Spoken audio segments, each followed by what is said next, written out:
Good morning, Namah Shivaya. So let's start off with the prayers. We can chant together. Sada Shiva Samarambham Shankaracharya Madhyamam Asmadacharya Paryantam Vande Guru Parampara. Om Sahana Sahanavatu Sahanau Punaktu Savyam Karvavahai Karvavahai Tejasvinavadheetamastu Ma Tejasvinavadheetamastu Vidvishavahai Om Om Shanti Shanti Shanti Shanti Shanti Om Tat Sat. Om Namah Shivaya. Namah Shivaya. So we'll continue from where we left off the last class. Verse 12 we did. We did verse 12. So now We I had think verse finished. 13. Yes, we are on to go on to verse 13 now. So please chant with me. Tatha Shankascha Bhairyascha Tat Tah Shankhash Bhairyascha Panavanaka Gomukhaha Panavanaka Gomukhaha Sahas Aivabhyahanyantaha Sahasevabhyahanyatanta Sashabdastumulo Bhavat Sashabdamulo bhavata. Okay, so all difficult words because they are names of instruments which we are not very familiar with. And therefore, let us look at the breakups. Tataha Shankascha is Shankaha plus cha. Bhairyascha is Bhairya plus cha. I will request you all to keep yourself mute because anybody who is unmuting themselves is disturbing the class. Bhairyascha is Bhairya plus cha plus Panavana Kagomukhaha. That will come to. That is, the breakup will come to later. Then Sahasa Eva, the second line, the first word. Sahasa Aiva Bahyanyantaha is Sahasa Eva Abhyahanyanta Saha Shabdaha Tumulaha Abhavat. Abhavat. Abhavat is the correct pronunciation. Abhavat, just to make it clear. Then the Anvaya is Tataha Shankaha Cha Bhairyaha Cha Panavaha Anaka Gomukhaha. So Panavanaka Gomukha is Panavaha Anakaha Gomukhaha. 3 words. Then Sahasa Eva Abhyahanyanta. Sahasa Eva Abhyahanyanta. Full stop. So the first sentence is Tata Shanka cha Bhairya cha Panava Anaka Gomukhaha Sahasa Eva Abhyahanyanta. Full stop. Sa or Saha Shabdaha Tumulaha Abhavat. Then look at the words Tataha, then Shankaha, the conch. Bhairyaha. So Bhairya is a particular type of drum. It looks like a kettle. So kettle drums they are called. Panava is another type of drum. It's a small drum. So these are all drums they are referring to. Bhairya, Panava, small drum. Anakaha is large drum. Gomukhaha. So something which looks like the cow's face, Gomukha. It's a horn. You know, that basically the horn which you blow. So these are the instruments they're talking about. Shankaha, conch, Bhairyaha, drum, Panavaha, another type of drum, Anakaha, bigger drum, and Gomukhaha is the horns. Then abhyahanyanta. Abhyahanyanta means they were all blown or all used or sounds were produced. And what kind of sound was that? Saha shabdaha. That sound, that noise. Tumalaha abhavat. Was indeed very, very loud. Was indeed huge sound, very disturbing sound it was. That is what is meant. Now let us look at the words again. So I'm not going to the grammar part of it because most of us are not, very familiar with Sanskrit grammar, so we'll avoid that. So abhyanyantaha just means it comes from the word han, which means to beat. So the beating of the drums, the blasting of the drums, the big sound. And therefore the first sentence will be tataha shankaha cha bhairyaha cha panavanaka gomukaha, all those three types of drums. Sahasa eva abhyantaha. Those conches, those different types of drums and trumpets and horns were all blown simultaneously. Were all blasted simultaneously. So what happens when all of these things are done simultaneously? Saha shabdaha tumulaha abhavat. That sound was very loud. It was an earth-shaking sound. So tumultuous is the word. Earth-shaking sound. Now what was the reason when Bhishma blew the conch, which we saw in the last class? Simultaneously or almost immediately after Bhishma blew his conch. And what did Bhishma blow his conch for? To give self-confidence to Duryodhana. Then what happened? Because Bhishma was the commander-in-chief, it was followed immediately by all the other people in the Kaurava side also using their instruments. So there were not only conches, there were various types of instruments like battle drums and small drums, big drums. So that's what is said. Shankaha, Bhairyaha, Anagaha, Gomukaha. All these are various varieties of drums and blowing instruments. So Anagha is basically also something which can be blown. Panava is a drum. Gomika is again something which can be blown. It's a trumpet essentially. And he says Sahasa eva. Immediately following what? Immediately following Bhishma sounding the horn. All these were abhyanyantaha, sounded immediately. And the armies were very large. We had talked about the size of the armies in the previous class. So imagine hundreds of thousands of people making this noise simultaneously. And therefore he says Shabdastumulo bhavat. The sound resonated, reverberated, and pervaded the entire sky. So with this, what has happened? The Kauravas have indicated that they are ready for battle. What is the next step? The Pandavas have to respond and say, either we are ready or we are not ready. So the Pandavas' response is now given in the 14th verse, which we will chant. So please unmute yourself. And we are reading verse number 14.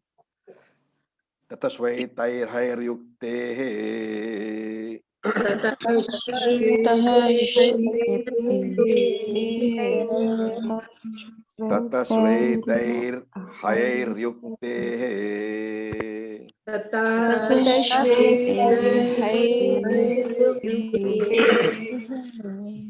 Mahati Syandane Sthitau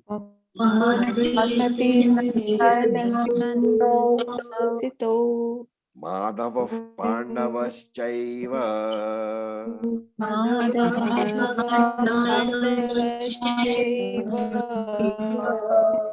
Divyau Shankau Pradadmatuhu.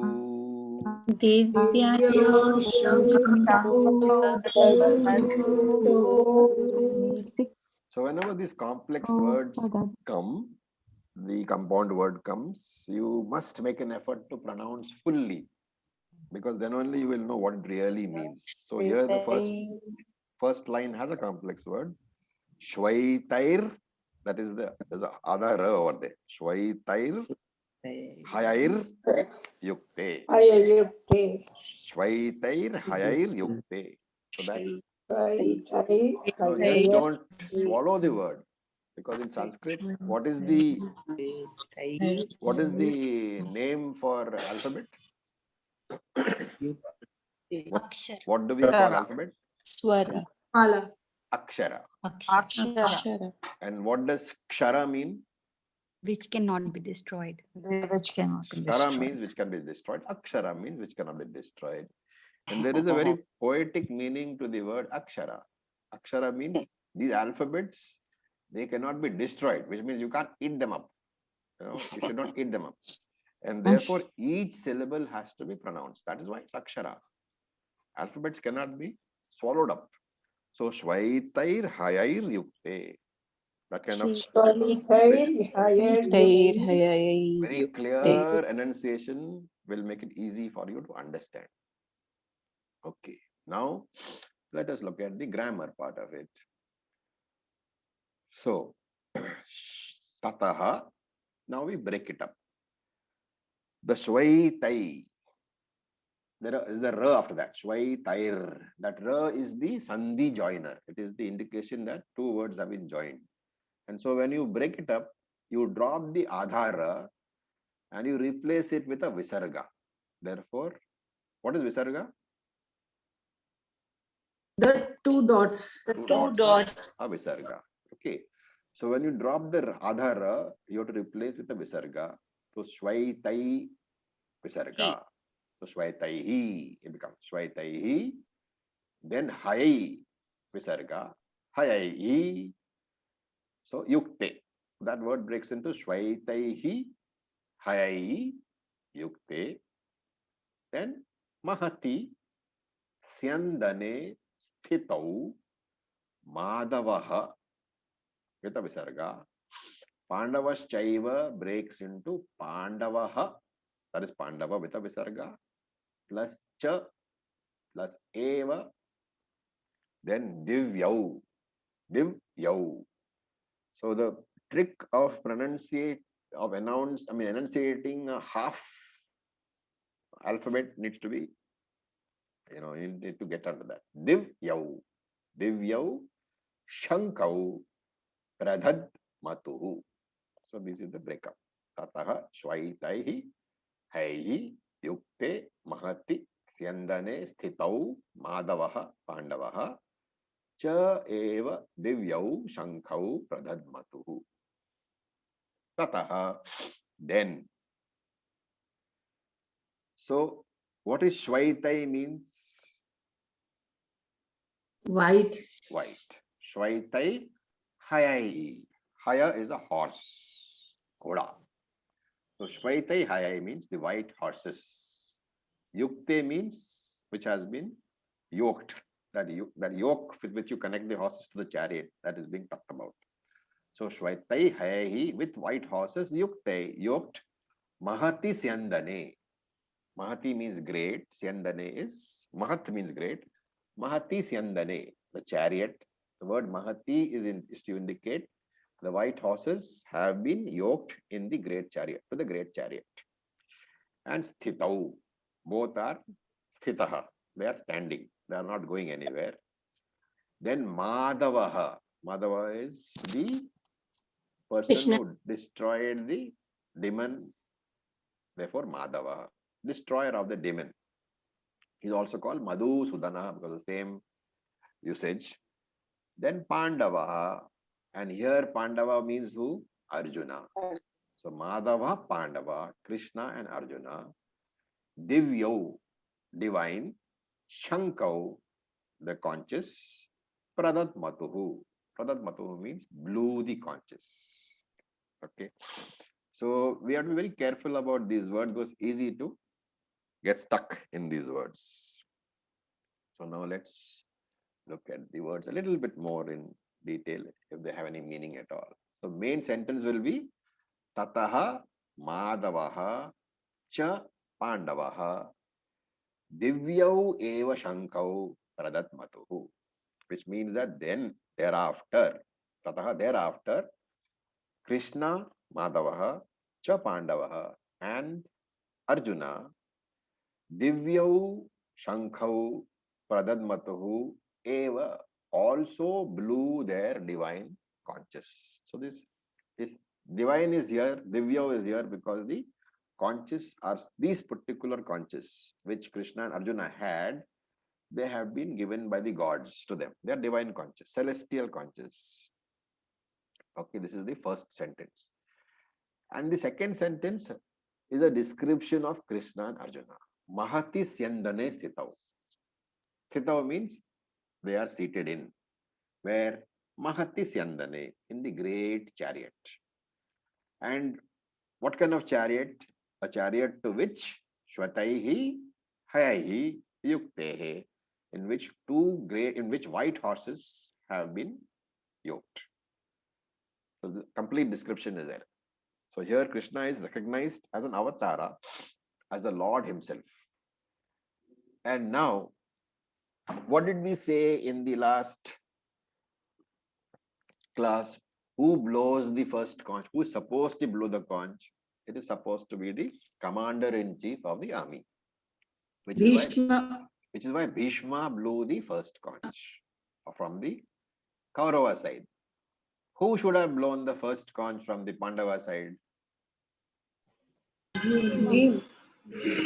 Who? Did Drishtadumna. Bhima. Right. But he didn't. Instead, Krishna and Arjuna blew the conch. So it's a recognition of the fact that all the Pandavas are looking to Krishna's permission to start the war. And therefore, Krishna blew the conch. And similarly, Arjuna also blew the conch. And therefore, now in this description, remember, the description is very nice. He is focusing upon who? Shvaitaihi, Haihi. The horses he is focusing on. Shvaitaihir yukte ahai. The white horses which are yoked to that big chariot. Why? Because in the Kathopanishad, which we will come to in due course, several years down the line, the chariot is given as an example. So in Kathopanishad, the physical body of the jiva, our physical body, is compared to the chariot, and the sense organs are compared to the horses. The mind is compared to the reins. Why? Because the sense organs are controlled with the help of the reins. So the with the reins, which is the mind, just as the horses are controlled with the reins, the sense organs are controlled with the mind.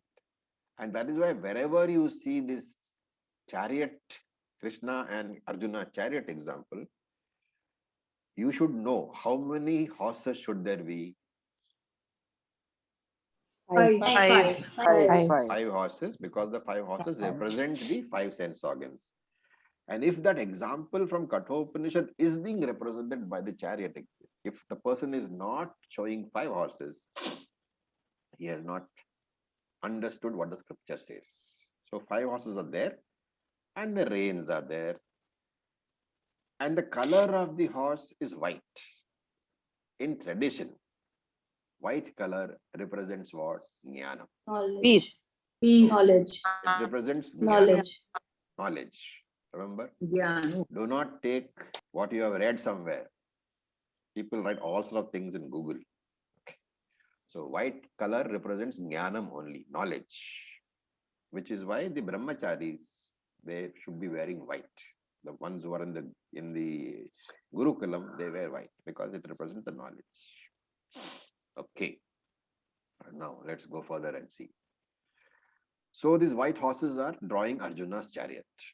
And he gives a description of the chariot. Mahati Syandane, a huge chariot, a special chariot, which is a gift from the heaven, from the gods. It's a celestial chariot. How do we know the chariot is special? What is the example in the Mahabharata which shows that chariot is special? At the end of the war, I'll give you a hint. The chariot was plied about a few inches above the ground, but after Arjun shoots at Karn, the chariot comes down to the ground level. No. Nothing like that. Okay, this is not the story. The story is that if you have watched or read the Mahabharata carefully, you will see that every time when the battle is over and when they come back to the tents after the battle, it is Krishna who gets down first, and then Arjuna gets down. You're aware of that? No, sir. No. So if you watch even if you watch the serial, that detail I think has been incorporated in the serial. It is Krishna who gets down first, and then Arjuna gets down. But on the last day, when the battle has been won, and Arjuna and they return home, Krishna tells Arjuna, "You get down first." And then Arjuna says, "Why, Krishna? You are the person who always gets down first." So Krishna says, "No, you just get down first." So Arjuna gets down, and then Krishna gets down after that, and the chariot goes up in flames. What is the meaning for that? Krishna is protecting Arjuna. Krishna was protecting Arjuna. That chariot should have been destroyed several hundred times over during the war because of all the powerful arrows that the chariot received from various enemies, Dronacharya, Karan, Bhishmacharya, and all that. But because it was a divine chariot and Krishna was present there, the chariot remained for the period of the battle. Because when they were given the chariot only, it was said that this chariot you should use in the battle. Unsaid was that you will not be able to use the chariot after the battle. And therefore, when the battle is over, the protection is no longer needed. And the chariot goes into flames. All that destructive power which was aimed at the chariot during the war and was absorbed because Krishna was sitting there. When Krishna finally got off the chariot, that destructive power was released and the chariot was destroyed. It's a nice story. It's only a story, no philosophical significance, but just shows that with the Lord with you, nothing can touch you. That's the meaning of the story. Okay. So Madhava is, of course, Lord Krishna. And you can break this word into two words, Ma plus Dhava. So Ma represents Lakshmi Devi or Shakti. That is, it can be taken as either Lakshmi Devi or power or knowledge or whatever. And Dhava means the master of or the Lord. Therefore, Madhava means the one who is the Lord or the husband of Lakshmi Devi. So Madhava here means Lord of wealth. Wealth also is knowledge, and Lord Krishna is endowed with a wealth of knowledge. And he is going to impart, he is going to give that knowledge to Arjuna. And therefore, Krishna is called Madhava. And Pandava here, of course, indicates Arjuna. Remember that in the chariot, Arjuna is the master, Krishna is the charioteer. So far. And what did they do? Divyau Shankau Pradadmatuhu. Krishna blew the conch, indicating that yes, the Pandavas are prepared for battle. And these conches were not ordinary ones. They were Divyau Shankau, divine conches. And a further description is given in the next verse, which we will chant. Verse number 15. Panchajanyam Rishikeshaha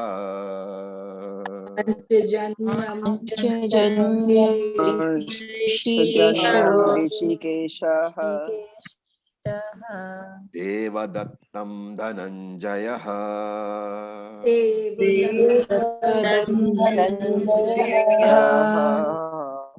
Poundram Dadmau Mahashankham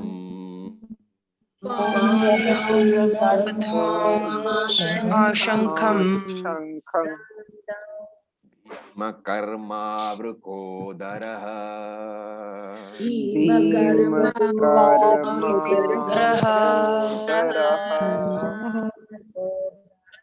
Okay, I mean, this is only by way of information, okay? I'm not giving anything else. When you chant, one of the rules, there are various rules for chanting. one of the rules is what is called the flow. There should be a flow in the chant. Every word should merge with the next word. Then only the chant is there. Anybody who is singing knows that. There should be no jerky movements. Sopanchajanyam Rishikeshaha. The word has to merge into each other. You can't say Madhava Pandavaschaiva. It sounds like you're throwing the word at somebody. So Madhava Pandavaschaiva Divyau Shankau Pradadmatu. The words flow into each other. That's what gives it the. See, as it is only the syllable, it's Anushtup Chanda. Very musical, but it's a chant, it's not a song. And therefore, it can be made to sound nice. It can be made to sound like you are hitting somebody on the head with those words. Okay, so you must learn to chant with the flow. Sama, it is called. The flow has to be there. And for that to happen, what must happen? You must know each word. The pronunciation you must be very clear about. Because if you are not, what will happen? You stumble on one word.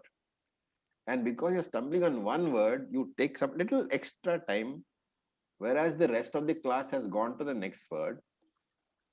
And therefore, to catch up with them, what do? You gobble up some of the words or you speed it up. So uneven speed of chanting is there. Do you understand what I'm saying? Does it make sense? Yes, sir. Yeah. So ensure that each word is thoroughly known, how the word is to be pronounced. And that's why I keep on saying, please come for chanting class. Okay. If you are not able to do that, then in the chanting class, I'm sure the chanting teachers are putting out the recording. Anybody of you is in chanting class? Yes. Yes. So that I'm Yes. sure Tanmay puts out the recording, right? Yes. Yes, So yes, that yes. recording, if you are not able to attend chanting class, at least in your spare time, you can do that because it will enable you to understand how it is to be pronounced. And that will make a lot of difference in the class. Okay. Now let us look at the grammar part of it. Panchajanyam Rishikeshaha. So the Rishikesho is the Sandhi is the Visarga is there. The Visarga has to be dropped. I mean, the Sandhi has to be dropped and it becomes Panchajanyam Rishikeshaha. Devadattam Dhananjayaha. Poundram Dadmau Mahashankam. Bhima Karma Vrikodaraha. Vrikodaraha can be broken as Vrika plus Udaraha. Okay. That is the word breakup. Then now look at the Anvaya. Rishikeshaha. So that is Rishika Isha. Rishikeshaha. Panchajanyam Dadmau. You can add over there. Rishikeshaha. Panchajanyam Dadmau. Dhananjayaha. Devadattam. Again you can supply Dadmau. Bhima Karma Vrikodaraha. Mahashankam Poundram Dadmau. So you can look at, they may sound very mysterious right now, but they won't sound mysterious after I tell you. So Rishika Ishaha. So that we'll discuss Rishikeshaha, who is Krishna. What did he do? Panchajanyam Dadmau. He blew the conch. Dadmau means blew. And here he doesn't say Shankam. He says Panchajanyam. What is Panchajanyam? Name the of name of the divine conch. It is the name Pan- of the... All the five. 5 pounds. Yeah, it is the name of Krishna's conch. So how it is, we will look at it. Panchajanyam is born from the 5. So that we will come to later. So Krishna's conch name is called Panchajanyam. He blew the conch. Similarly, Dhananjayaha Dadmau, he blew Devadattam. So Devadattam is the name of Arjuna's conch. And Bhima Karma. So that's, what does the word Bhima mean in Hindi? Vishal. Vishal, bada. Bhima means what is Supporter, like can frighten you, terrible. Bhima karma, the one whose actions, whose karma are terrible. And what terrible karma did Bhim do? He did lots of things like drinking blood, breaking of hands, all those things he did. No, that's why it's called Bhima, a terrible one. Bhima karma is one person whose actions are very bad, very frightening. And Vrukodaraha is Vruk plus Udaraha. What is Udaraha? Udaram is what? The Stomach. Abdomen. stomach. Udaram is stomach. Vruk is what? Voracious eater. No, Vrka is a wolf. In Hindi, also Vrk is a wolf. So Vrka Udaraha, the person whose stomach is like a wolf. And you are right, because the wolf is said to be an animal who can keep on eating. And therefore, Bhimsen was a person who was never satisfied with whatever he ate. That's why it's called Vrkodaraha, the person who has a stomach like the wolf. And what did he do? He had because he was huge, his size was huge. And therefore, unlike the normal Shankha, he had a huge Shankha. Therefore, Mahashankham, which was called Poundram. What did he do? Tadma. So this is the simple meaning of that verse. Again, very simple meanings, not very complex at all, because they are all names and actions only. So we can break into 3 sentences. Krishna Panchajanyam Dadmau. Krishna blew his conch, which was called Panchajanyam. Then Dhananjayaha Devadattam Dadmau. Arjuna blew his conch called Devadatta. And Bhima Karma Vrakodaraha Mahashankam Poundram Dadmau. Bhima, whose actions are terrible and his stomach is like that of a wolf, he blew this Mahashankam called Poundram. Okay. Now, do you see that Vyasacharya was slightly partial in these 2 verses? Do you see the partiality of Vyasacharya? Who is Vyasacharya in the first place? What is Vyasacharya's connection to the Mahabharata? The author. Writing The author. Author, right? The author is supposed to be a neutral observer. But in these verses in which he describes the blowing of the conch by the Pandavas and the Kauravas, there is a little element of partiality. What is that? He's giving the names of Yes. When he It's them as divine and Mahata and all So those when he words he gives. describes Kauravas blowing the conches, he simply says that they made a lot of noise. Sahasaiva abhyahantantaha. They made a lot of noise. They blew their conches. But here, he doesn't say anything like that. So he says, in fact, he's even giving the names of the conches. So he's saying Rishikeshaha. Rishikesha can be broken into Rishika plus Ishaha. Okay. So Rishika is the sense organs, another name for sense organs. Ishaha is the Lord. So Rishikeshaha means the Lord of the sense organs, the one who is master of sense organs. Rishikeshaha is the master of sense organs. Why? Because not just in terms of a person who controls the sense organs, but the fact that Atma is the very Sakshi, the witness consciousness seated within everybody. And without that consciousness, your sense organs cannot function. That is why he's called the Lord of the sense organs. Because the very functioning of your sense organs, they depend upon the Atma, who is the Lord. So Rishikeshaha is a name used for Sakshi Chaitanyam, that witness consciousness principle, which is within you, and because of which, not only the sense organs, every other organ of yours is conscious and alive. That's the meaning of Rishikesha. And Panchajanyam. So Pradhadhamam, you have to supply this verb, it is not there.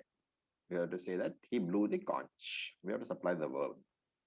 Pradadmau. Pradadmau. Then Devadattam Dhananjayaha. So Devadattam. Literally the word Devadattam means what? Given by the lords, divine. Datta means gift. Deva is the Lord.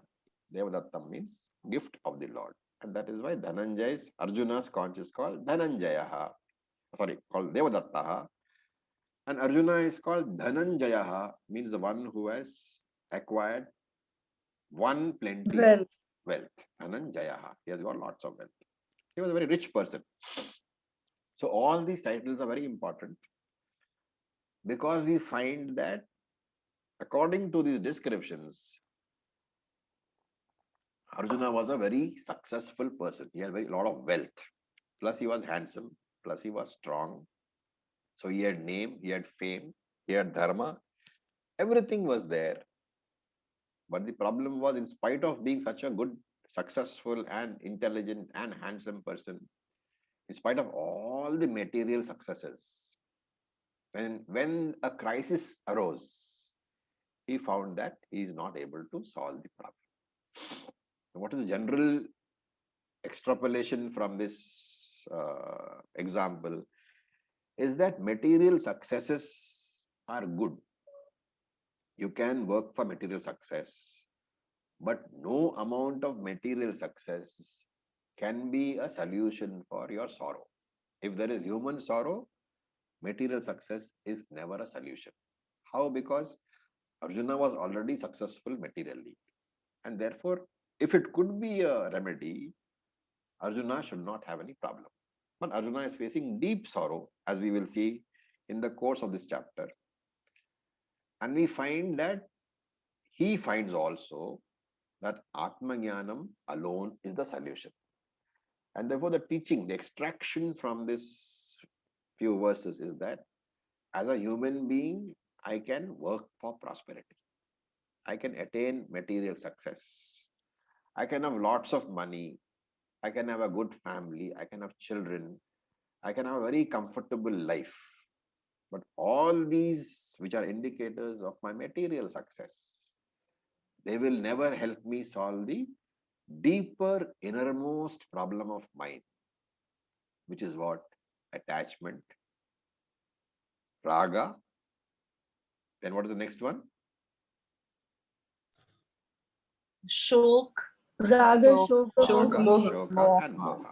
So these three major problems of human life, raga, shoka, moha, attachment, sorrow, and delusion or confusion, these cannot be sorted out by material success. And therefore, he is called Dhananjaya to indicate that, yes, he is a successful person, but he has not been able to sort out these problems. What did he do? He blew the conch called Devadattam. And then Vrikodaraha Poundram Dadmau. So as I said, Vrikodara is a person whose stomach is like that of a wolf. So there is a description, Sanskrit description. Vrikasya udaram eva yasya saha Vrikodaraha. It's called a Vigraha Vakya. The explanation of that particular word. The one who has a stomach like a wolf, that person is Vrikodaraha. And as I said, the wolf, any amount it eats. So the wolf's stomach size does not change. And if you ever seen the wolf in the going to the zoos, have you ever seen a fat wolf? You will never see a fat wolf. However much the wolf eats, the stomach remains very lean. It always wants more food. And that is why Bhima is compared to the wolf, because we know that he used to eat a lot. But in spite of all that eating, he was very fit. His stomach was always slim and he always needed more food. Therefore, he is called Vrikodaraha. Then Bhima Karmaha. So, a man of terrible deeds. Bhima means terrible. Karma is, of course, actions and deeds. So, Bhima can also be taken as Bhayankara. Bhayankara Karma. जो करता है वो है Bhim Karma. What all did he do? He destroyed so many Rakshasas, so many Asuras. And there are so many descriptions in the Mahabharata. Mountains he lifts, trees he pulls out by the roots. And therefore, since he is such a big and strong person, he should not have an ordinary conch. So he has a big conch, Mahashankam Poundram. And that Poundram Shank he blew. Okay. Now we go to the next verse. The 16th one. Ananta Vijayam Raja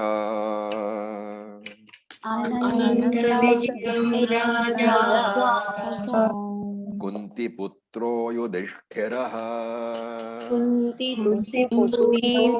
Yudhishthirah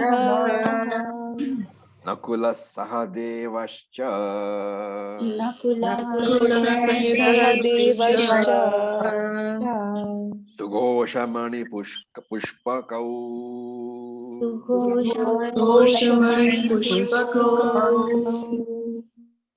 Okay, so again we'll go back and see what these things really mean. So Ananta Vijayam Raja Kunti Putro Yudhishthiraha. Remember the Kunti is long over here. Okay, not Kunti Putra, Kunti Putro Yudhishthiraha. So Ananta Vijayam Raja Kunti Putraha Yudhishthiraha Nakulaha Sahadevaha cha. Sahadevascha can be broken to Sahadevaha cha, which means Nakulaha cha Sahadevaha. Nakul and Sahadeva. Sughosha Mani Pushpakau. Sughosha Mani Pushpakau. So Anvaya becomes Kunti Putra Raja Yudhishthiraha Ananta Vijayam Kama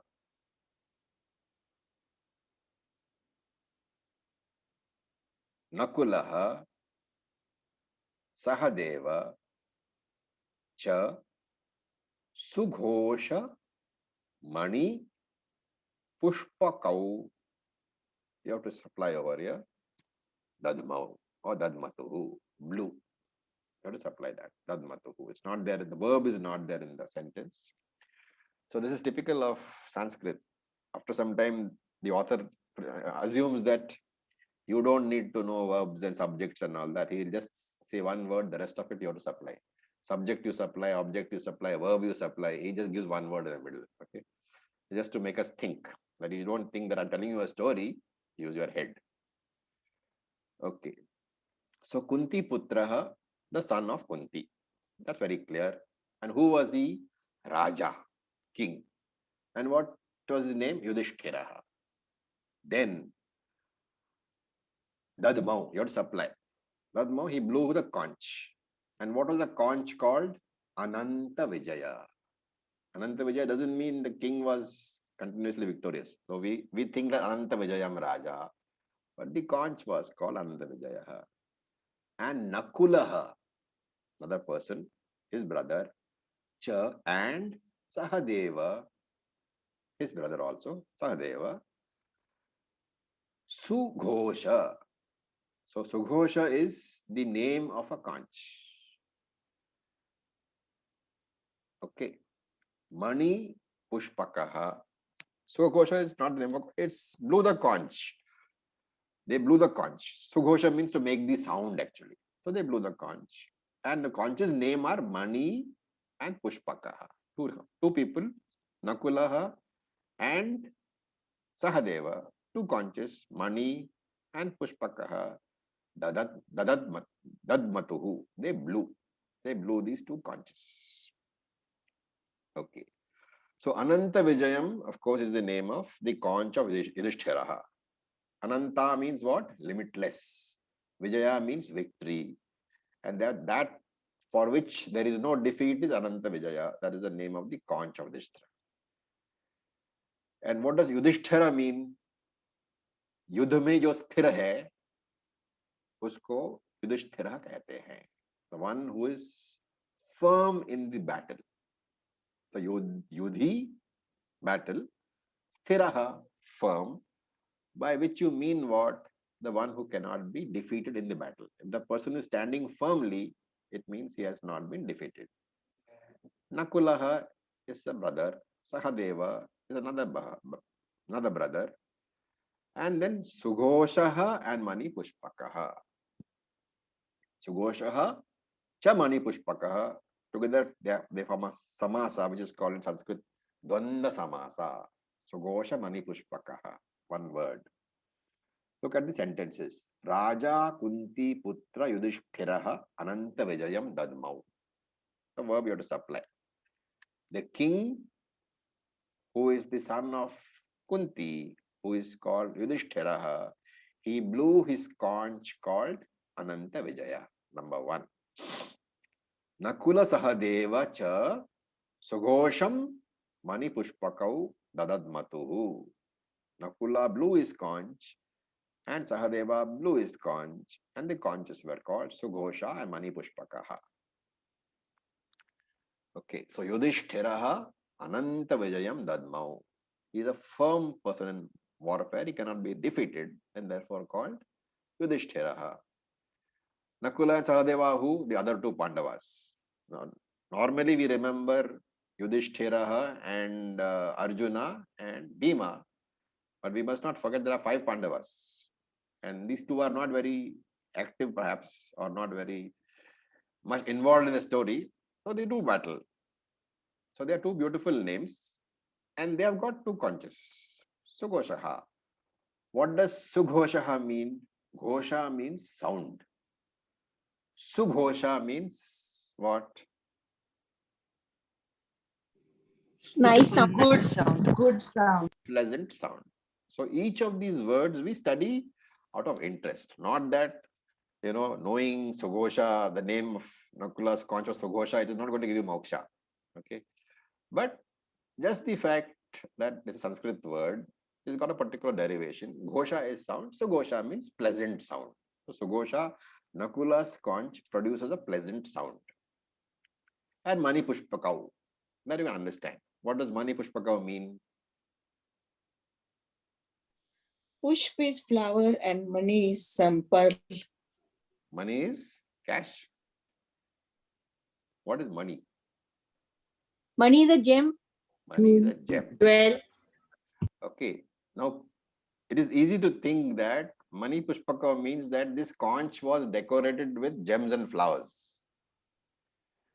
But, the conch used in the battle will not have flowers on it.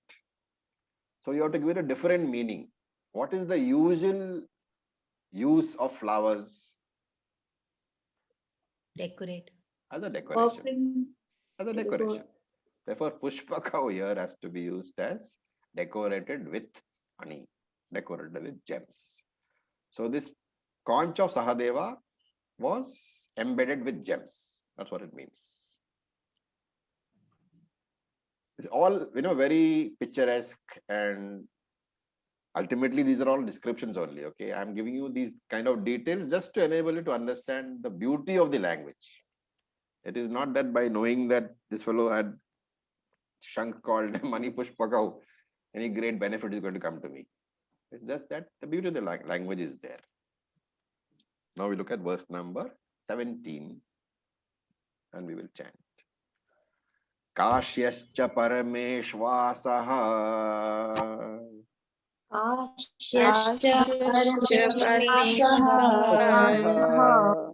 Shikhandi cha Maharathaha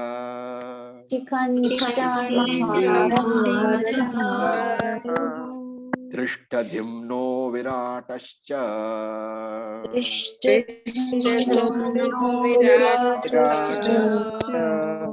Satyakischa Parajitaha.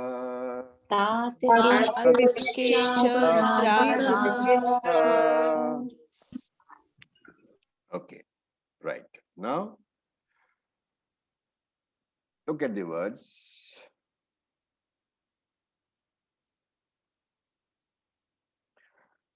Kashyascha. So that is broken up to Kashya plus cha. Parameshvasaha. Shikhandi cha Maharataha.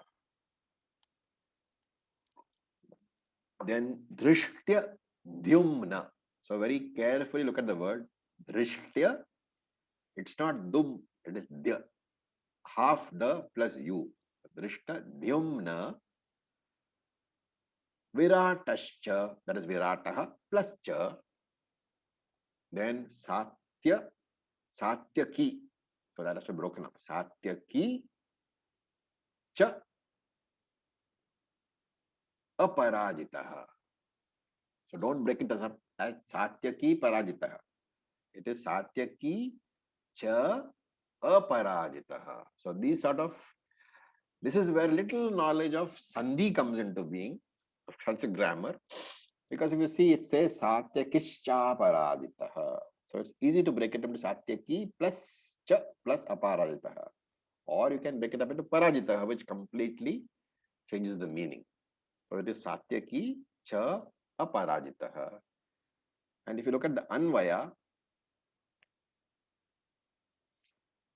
it will be Kashyaha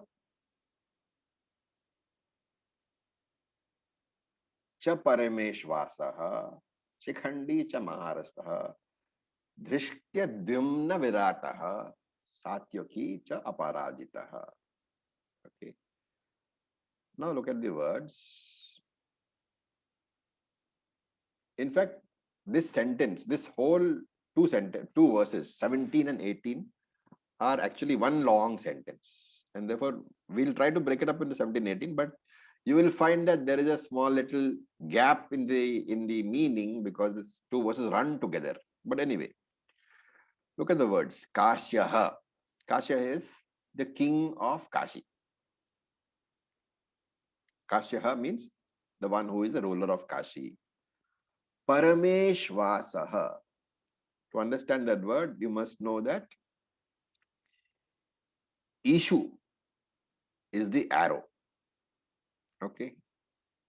And Parameshvasaha means Ishvasam. Ishvasam is a bow. Why is Ishvasam bow?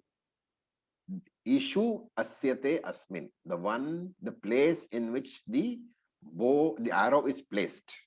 That is called a bow. A very interesting way of finding out the meaning of Ishvasam. Ishvasam means a bow, Dhanuhu. And the way it is derived is that Ishu asyate asmin, that in which the arrow is placed, that is a bow. So the whole word comes to Paramam Ishvasam, the big bow, the great bow. Sir, Okay. it's bow or the where arrows are kept. Bow is the dhanush, and arrows are kept in a backside. There is a thing. So what do we call that? That is different. Like the quiver, right? We are not talking about the quiver. We are talking about the before throwing the arrow, asyate. Before the arrow is discharged, where is it placed? On the bow. So Ishu asyate. The arrow is discharged asmin, from that bow. That is called Ishvasa. In other words, Dhanuhu, the bow. So Paramam Ishvasam means the big or the great bow. The person who has that great bow, he is called what? Parameshvasaha, the one who has a great bow. Then there is Shikhandi. What is the name Shikhandi? What is the basis for the word Shikhandi?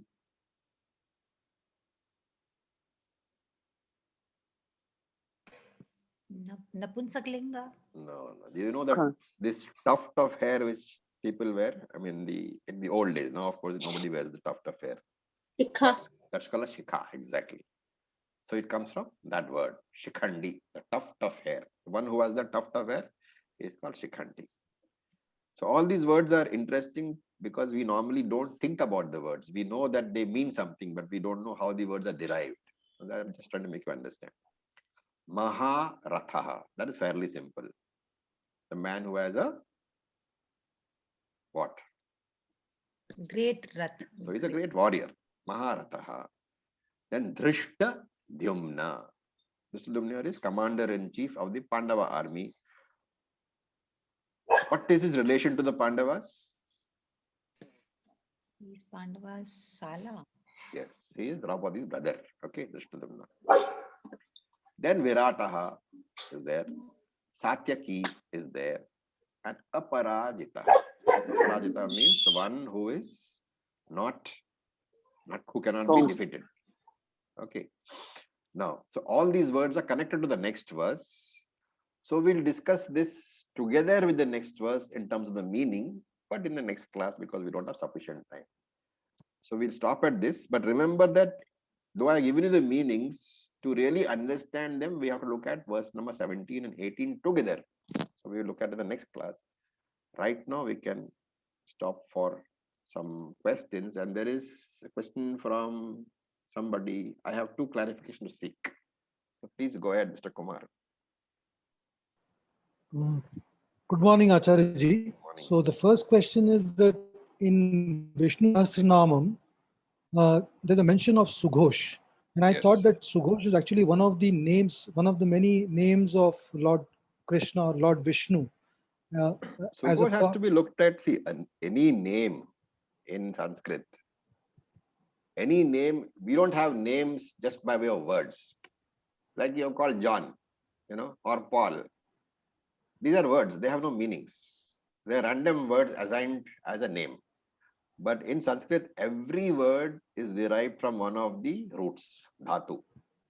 So whatever name you have, if you go back to the dhatu, it has got a meaning. And therefore, Sughosha here is a name, which means sweet sound. Now you can call it as the conch, and you can call it as Vishnu also. What is the contradiction? Vishnu's voice is supposed to be sweet, and therefore Sughosha.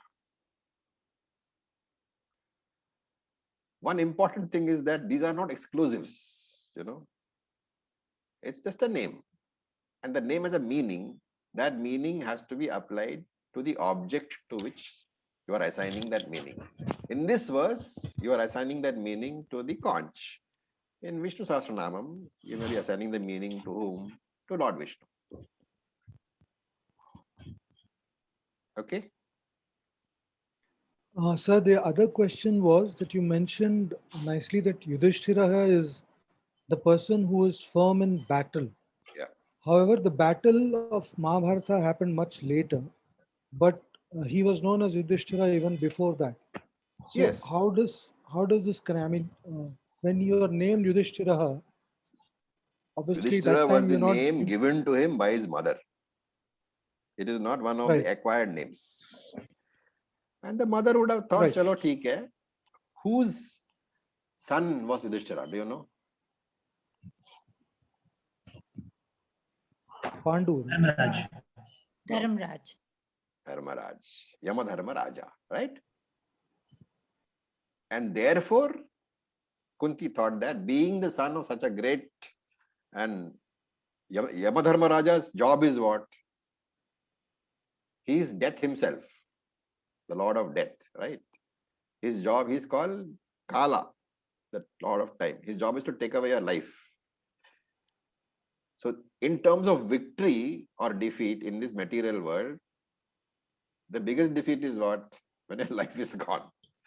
And being the son of Dharma Raja, the idea is that he cannot ever be killed. And therefore Yudhishthira, the one who will be in battle. Remember, he was a Kaurava. He was a, what they call, Kshatriya. And therefore battle was part of his nature.